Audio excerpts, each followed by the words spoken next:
जय हिंद प्यारे साथियों, आपका अग्निवेद फ्री एकेडमी में हार्दिक स्वागत है। प्यारे साथियों, अगर आप नए हैं तो चैनल को लाइक एवं सब्सक्राइब अवश्य कर दें, अपने मित्रों के साथ शेयर अवश्य कर दें ताकि अन्य साथियों तक हमारी वीडियो पहुंचती रहे और अन्य साथियों का भी उससे जो है हमारी क्लास से जो है अन्य साथियों का भी कल्याण हो जाए। और आज हम आपको संविधान में फास्ट टैग जीके जितना भी हमने संविधान के बारे में पढ़ाया है, जो प्रीवियस ईयर में संविधान से क्वेश्चन आपके एग्जाम में, आर्मी में, अग्निवीर में आए हुए हैं, उन सबको हमने आज संग्रहित करके आप तक पहुंचाने का प्रयास आज मेरा है कि आज वो क्वेश्चन आप तक पहुंच जाए जो एग्जाम में पूछे गए हैं, जो रियल ओरिजिनल कई साल से आए हुए हैं। उन प्रश्नों को आज हमने संकलित करके आप तक जो है उन प्रश्नों को पहुंचाने का प्रयास किया है। तो आइए साथियों, हम अपनी क्लास को शुरुआत करते हैं। ठीक है, देखते हैं भारत का जो पहला आपका है भारतीय संविधान सभा की प्रथम बैठक, पहली बैठक कितनी तारीख को हुई थी, किस तारीख को हुई थी? तो आपको बताना है 9 दिसंबर 1946 को। हमने आपको पहले ही बता दिया था, संविधान सभा का गठन भी बता दिया था कब हुआ था। तो आपको बताना है 6 दिसंबर 1946 को। हमने आपको जीके में जो पॉलिटी की क्लास है, जब संविधान सभा हमने प्यारे साथियों को बताया था, तो संविधान सभा का गठन 6 दिसंबर 1946 को हो चुका था, जबकि इसकी पहली बैठक जो है कब हुई थी? तो पहली बैठक जो है 9 दिसंबर 1946 को। ये एग्जाम में आया हुआ क्वेश्चन आपको हम दे रहे हैं। ठीक है साथियों, अगला क्वेश्चन है संविधान सभा का अस्थायी अध्यक्ष कौन था? तो संविधान सभा का अस्थायी अध्यक्ष कौन था? तो डॉक्टर राजेंद्र प्रसाद थे। कौन थे? डॉक्टर राजेंद्र प्रसाद थे। और संविधान सभा का अस्थायी अध्यक्ष पूछे, अस्थायी अध्यक्ष कौन थे? अस्थायी अध्यक्ष, अस्थायी अध्यक्ष कौन थे? तो आपको बताना है डॉक्टर सच्चिदानंद सिन्हा। सच्चिदानंद सिन्हा। ठीक है प्यारे साथियों, नेक्स्ट क्वेश्चन है संविधान सभा का अस्थायी अध्यक्ष कौन था? तो आपको हमने बता ही दिया कि डॉक्टर सच्चिदानंद सिन्हा जो है संविधान सभा के अस्थायी अध्यक्ष थे। 9 दिसंबर 1946 से 11 दिसंबर 1946 तक थे और 11 दिसंबर 1946 को डॉक्टर राजेंद्र प्रसाद को संविधान सभा का अस्थायी अध्यक्ष नियुक्त किया गया था या चुन लिया गया था। 2 उपाध्यक्ष भी थे, आपको हमने लास्ट क्लास में बता दिया है। आगे देखते हैं संविधान सभा की प्रारूप समिति या ड्राफ्टिंग कमेटी, ड्राफ्टिंग कमेटी का अध्यक्ष कौन था? तो प्रारूप समिति के मोस्ट इंपॉर्टेंट वाला है, कई बार एग्जाम में प्यारे साथियों पूछा गया है। तो ड्राफ्टिंग कमेटी या प्रारूप समिति का अध्यक्ष कौन था? तो आपको बताना है doctor BR Ambedkar, doctor Bhimrao Ramji Ambedkar. इनका पूरा नाम था डॉक्टर भीमराव रामजी अम्बेडकर था। ये संविधान सभा के प्रारूप समिति के अध्यक्ष थे। आगे देखते हैं भारत से संविधान सभा गठित करने का आधार क्या था? तो भारत में संविधान सभा गठित करने का जो आधार था वो कैबिनेट मिशन 1946 के आधार पर भारतीय संविधान सभा का गठन किया गया था। भारतीय संविधान सभा का गठन किस मिशन के आधार पर किया गया था? तो कैबिनेट मिशन जो 1946 में आया था। कब आया था? 1946 में आया था कैबिनेट मिशन। इसी के आधार पर जो है भारतीय संविधान का गठन किया गया था। कैबिनेट मिशन में कितने लोग थे? तो 3 लोग थे, पैथिक लॉरेंस, AB अलेक्जेंडर और क्रिस्टोफर टिप्स। ये 3 लोग शामिल थे। आगे देखते हैं संविधान सभा में देशी रियासतों के कितने प्रतिनिधि थे? तो संविधान सभा में देशी रियासतों के जो प्रतिनिधि थे उनकी संख्या कितनी थी? तो आपको बताना है उनकी जो संख्या थी वो 70 थी। कितनी थी? 70 प्रतिनिधि जो है देशी रियासतों से शामिल थे। एग्जाम में पूछ लिया है कि किस रियासत के प्रतिनिधि शामिल नहीं थे? तो आपको बताना है हैदराबाद रियासत के प्रतिनिधि शामिल संविधान सभा में नहीं थे। हैदराबाद के प्रतिनिधि संविधान सभा में शामिल नहीं थे। आगे देखते हैं, आगे आपका क्वेश्चन है संविधान के गठन की मांग सर्वप्रथम 1895 में किसने की? तो 1895 में बाल गंगाधर तिलक ने की थी। बाल गंगाधर तिलक ने भारत में पहली बार जो है संविधान की मांग की थी। किसकी मांग की थी? संविधान की। इन्होंने शिवाजी महोत्सव और गणपति महोत्सव, गणपति और शिवाजी महोत्सव की शुरुआत की। गणपति एवं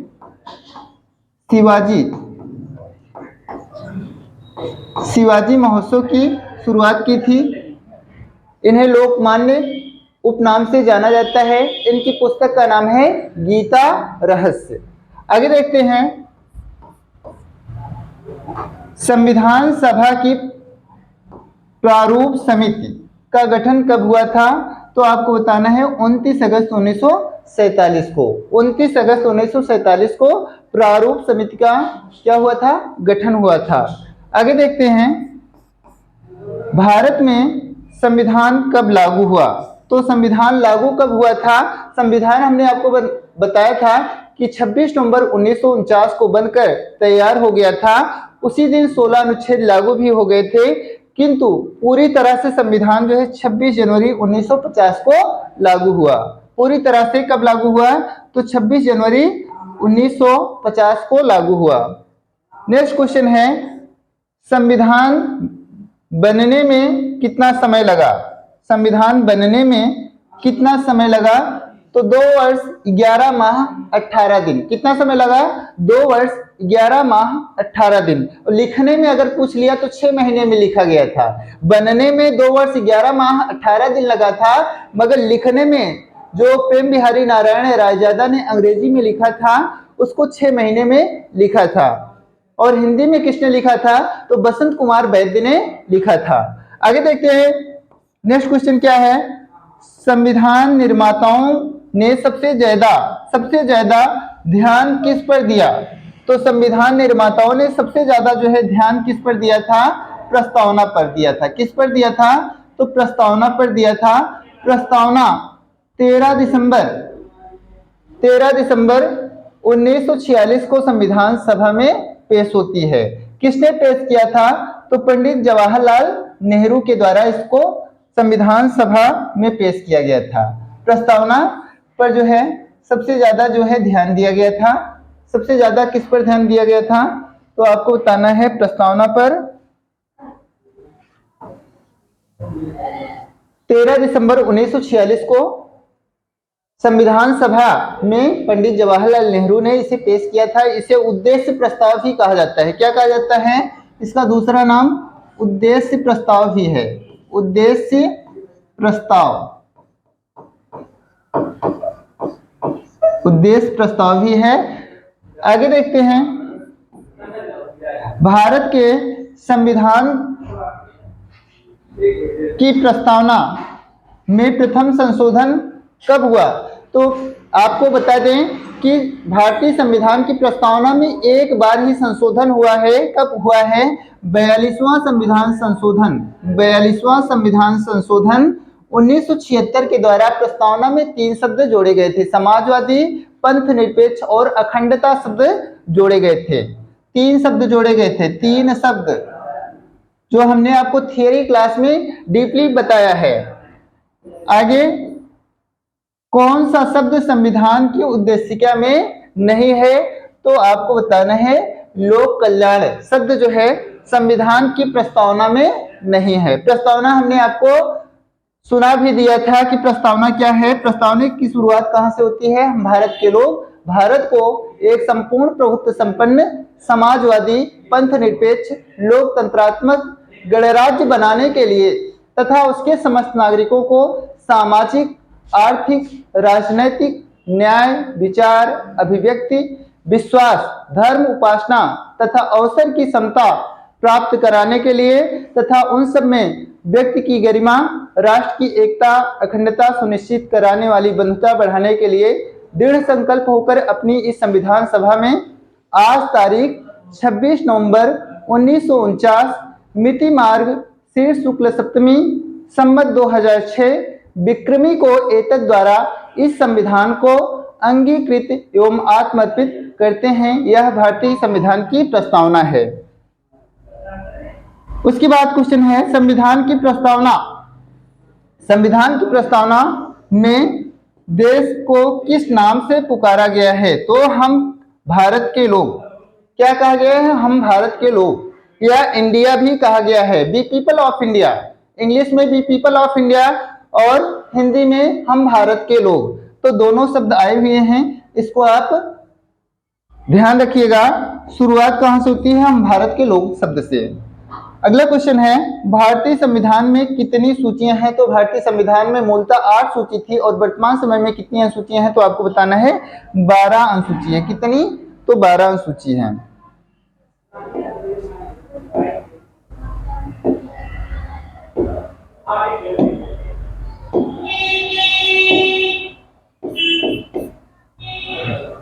आगे देखते हैं, संविधान में समवर्ती सूची की प्रेरणा कहां से ली गई है? संविधान में समवर्ती सूची की प्रेरणा कहां से ली गई है? तो आपको बताना है कहां से ली गई है? ऑस्ट्रेलिया के संविधान से ली गई है। कहां से? ऑस्ट्रेलिया के संविधान से ली गई है। और किस देश, अगर आपसे पूछ लिया जाए कि किस देश के संविधान में पहली बार जो है प्रस्तावना का जिक्र, तो आपको बताना है कि कहां के? तो आपको बताना है अमेरिका। और हमारे देश की जो प्रस्तावना है वो कहां से प्रेरित है? तो आपको ऑस्ट्रेलिया के संविधान से प्रेरित होना बताना है। उसके बाद है, संविधान में मौलिक कर्तव्यों को किस देश से लिया गया है? तो मौलिक कर्तव्य और आपातकालीन शक्तियां जो है कहां से ली गई हैं? तो आपको बताना है रूस के संविधान से ली गई हैं। आगे देखते हैं, सर्वोच्च न्यायालय की व्यवस्था भारतीय संविधान में किस देश से ली गई है? तो आपको बताना है संयुक्त राज्य अमेरिका से ली गई है। हमने आपको संविधान के स्रोत इसीलिए बताए हैं, इसीलिए कि कभी कोई भी क्वेश्चन जो है उठाया जा सकता है आयोग के द्वारा, तो आपको सारी जानकारियां अवश्य होनी चाहिए। आगे देखते हैं, अगला क्वेश्चन क्या पूछा गया है, संविधान की भाषा किस से ली गई है? तो संविधान की भाषा जो है ऑस्ट्रेलिया के संविधान से ली गई है। कहां से? ऑस्ट्रेलिया के संविधान से ली गई है। आगे देखते हैं,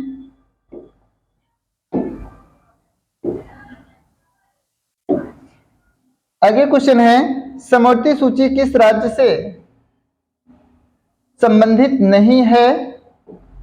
तो समवर्ती सूची जो है पहले जो है जम्मू कश्मीर राज्य से संबंधित नहीं हुआ करती थी, क्योंकि जम्मू कश्मीर राज्य का अपना अलग संविधान हुआ करता था, इसलिए उस समय जो क्वेश्चन आया है उस राज्य के लिए विशेष रूप से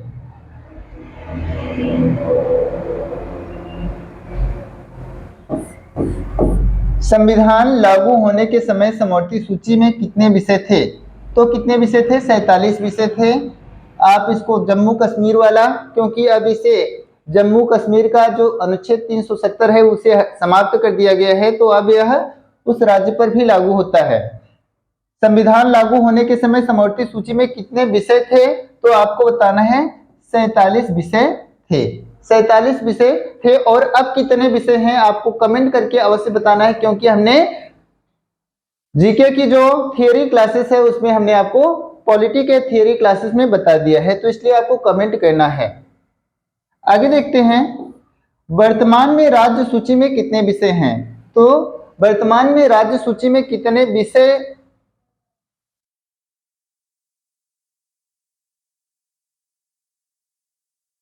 हैं?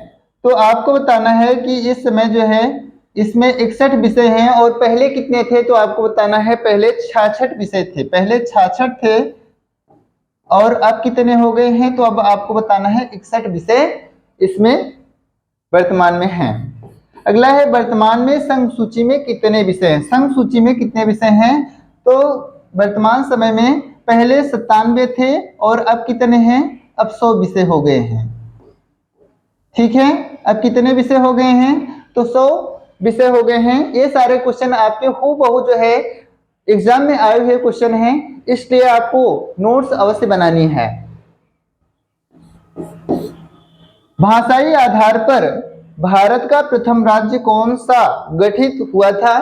तो भाषाई आधार पर 1953 में आंध्र प्रदेश जो है तेलुगु भाषा के आधार पर आंध्र प्रदेश राज्य का गठन हुआ था। किस भाषा के आधार पर? तो आपको बताना है तेलुगु भाषा के आधार पर आंध्र प्रदेश राज्य का गठन हुआ था?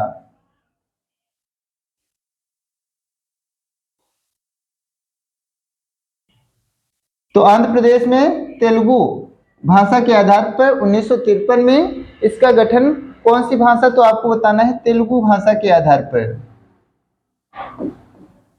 तेलुगु भाषा के आधार पर। उसके बाद है मौलिक अधिकारों का निलंबन कौन कर सकता है? तो मौलिक अधिकारों का निलंबन जो है राष्ट्रपति कर सकता है। कब? राष्ट्रीय आपातकाल के दौरान। आपातकाल कितने प्रकार के होते हैं, कौन कौन से अनुच्छेद में, हमने आपको डीपली जो है बताया है, इसलिए आप कमेंट करके अवश्य बताते रहिएगा। संसद का अस्थायी सदन कौन सा है? तो संसद का अस्थायी सदन, ये भी हमने आपको थियरी में बता दिया है, कौन सा है, तो आपको बताना है राज्यसभा। अगला, भारतीय संसद का तीसरा अंग किसे कहा जाता है, कौन होता है? तो भारतीय संसद कितने कितने अंग होते हैं, तो आपको बताना है 3 अंग होते हैं, हमने आपको बताया है। तो राष्ट्रपति का जो राष्ट्रपति होता है वह संसद का तीसरा अंग होता है। कौन? तीसरा अंग होता है। भारतीय संसद को कौन भंग कर सकता है? तो कौन भंग कर सकता है? तो राष्ट्रपति भंग कर सकता है। कौन भंग कर सकता है? तो राष्ट्रपति भंग कर सकता है। आगे देखते हैं, भारतीय संसदीय प्रणाली कौन सी प्रथा भारत की देन है? तो आपको बताना है शून्यकाल। शून्यकाल क्या होता है? प्रश्नकाल। जब संसद का जो सत्र चल रहा होता है, संसद का जब सत्र चल रहा होता है तो संसद का जो पहला घंटा होता है उसको प्रश्नकाल कहा जाता है। क्या कहा जाता है? प्रश्नकाल। प्रश्नकाल के बाद के जो समय होते हैं उसको हम शून्यकाल कहते हैं। तो शून्यकाल में महत्वपूर्ण विषयों पर जो है विचार विमर्श किया जाता है। तो यह शून्यकाल जो है भारत की देन है। आगे है, भारत के किस राष्ट्रपति की मृत्यु जो है कार्यकाल के खत्म होने से पहले, अर्थात जो है अपने पद पर रहते हुए हो गई थी? तो आपको बताना है डॉक्टर जाकिर हुसैन। किसकी? डॉक्टर जाकिर हुसैन की। आगे देखते हैं, स्वतंत्र भारत के प्रथम राष्ट्रपति किस राज्य से थे? तो आपको बताना है बिहार से थे। कहां से? बिहार से थे। आगे देखते हैं, किसी व्यक्ति के दोषी पाए जाने पर कौन सजा माफ कर सकता है? तो कौन सजा माफ कर सकता है? राष्ट्रपति माफ कर सकता है। राष्ट्रपति कौन से अनुच्छेद? अनुच्छेद 72 के अंतर्गत जो है, अनुच्छेद 72 के अंतर्गत राष्ट्रपति किसी भी व्यक्ति को अगर सजा मिली है तो उसको लघुकरण मतलब कम करने, या उसको मृत्युदंड मिला है या फांसी की सजा हुई है तो उसे आजीवन कारावास में परिवर्तित करने का जो अधिकार है किसके पास है? तो वह जो है राष्ट्रपति के पास है। अनुच्छेद 72 के तहत किसी व्यक्ति को माफ कर सकता है। आगे देखते हैं, भारत के प्रथम राष्ट्रपति डॉक्टर राजेंद्र प्रसाद का चुनाव कैसे हुआ? तो संविधान सभा के द्वारा उनका चुनाव हुआ था। संविधान सभा के द्वारा चुनाव हुआ था। आगे देखते हैं, भारत का संवैधानिक अध्यक्ष कौन होता है? तो भारत का संवैधानिक अध्यक्ष कौन होता है? राष्ट्रपति होता है। राष्ट्रपति क्या होता है? संवैधानिक अध्यक्ष होता है। कौन होता है? राष्ट्रपति होता है। आगे,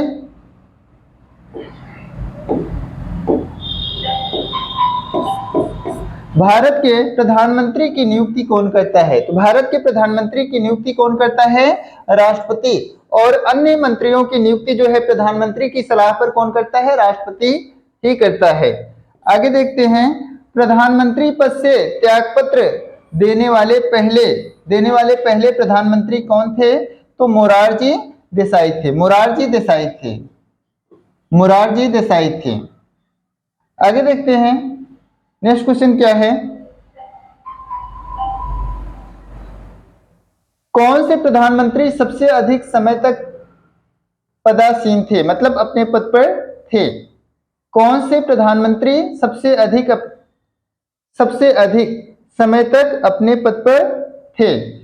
तो आपको बताना है कौन थे, तो पंडित जवाहरलाल नेहरू थे। कौन थे? पंडित जवाहरलाल नेहरू थे। सबसे अधिक समय तक अपने पद पर रहने वाले प्रधानमंत्री। अगला, मंत्रिमंडल का गठन कौन करता है? तो मंत्रिमंडल का जो गठन होता है वो केंद्रीय मंत्री करते हैं। कौन करते हैं? केंद्रीय मंत्री। मंत्री 3 प्रकार के होते हैं, हमने आपको थियरी वाली क्लास में बता ही दिया है। स्वतंत्र भारत के प्रथम कानून मंत्री कौन थे? तो स्वतंत्र भारत के पहले कानून मंत्री कौन थे? तो कौन थे? डॉक्टर भीमराव रामजी अंबेडकर थे। कौन थे? डॉक्टर भीमराव रामजी अंबेडकर थे। आगे है क्वेश्चन, राज्यपाल की नियुक्ति कौन करता है? तो राज्यपाल की नियुक्ति जो है राष्ट्रपति करता है। राज्यपाल अपना पद जो है राष्ट्रपति के प्रसाद पर्यंत जो है धारण करता है। ठीक है, आगे देखते हैं क्वेश्चन क्या है। राज्य के मुख्यमंत्री की नियुक्ति कौन करता है? राज्य के मुख्यमंत्री की नियुक्ति कौन करता है? तो आपको बताना है राज्यपाल करते हैं। कौन करते हैं? राज्यपाल करते हैं। आगे, तो अगर साथियों आपको यह क्लास अच्छी लगी हो तो चैनल को लाइक, सब्सक्राइब, कमेंट अवश्य करें और मित्रों के साथ शेयर अवश्य कर दें ताकि अधिक से अधिक लोगों को लाभ मिल सके। और आप जो है रिवीजन अवश्य करते रहिए, डेली रिवीजन आप करते रहिए, क्योंकि जीएस क्या है? महासागर है।